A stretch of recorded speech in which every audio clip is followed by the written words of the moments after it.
اعوذ باللہ من الشیطان الرجیم، بسم اللہ الرحمن الرحیم۔ حضرت سفینہ رضی اللہ عنہا جو نبی اکرم صلی اللہ علیہ وآلہ وسلم کے خادم تھے، وہ ایک دفعہ روم کے علاقے میں لشکر سے بھٹک گئی اور ایک جنگل میں لشکر کی تلاش میں تھے کہ سامنے سے ایک شیر آ گیا۔ حضرت سفینہ کہتا ہے کہ میں نے اس سے کہا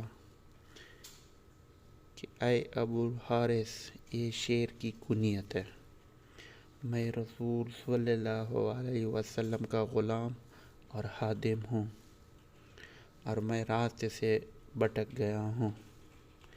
یہ سن کر شیر دم ہلاتا ہوا آگے چلتا رہا اور میں اس کے پیچھے پیچھے چلتا رہا، یہاں تک کہ لشکر سے مجھ کو ملا دیا۔ جزاک اللہ، جزاک اللہ۔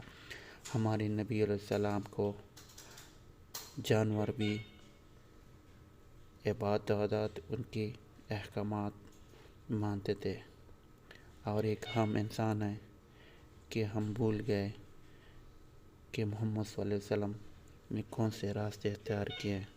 اللہ تعالیٰ مجھ کو اور آپ سب کو آپ صلی اللہ علیہ وسلم کی ہوئے باتوں پہ عمل کرنے کی توفیق فرمائے۔ آمین ثم آمین۔ جزاک اللہ۔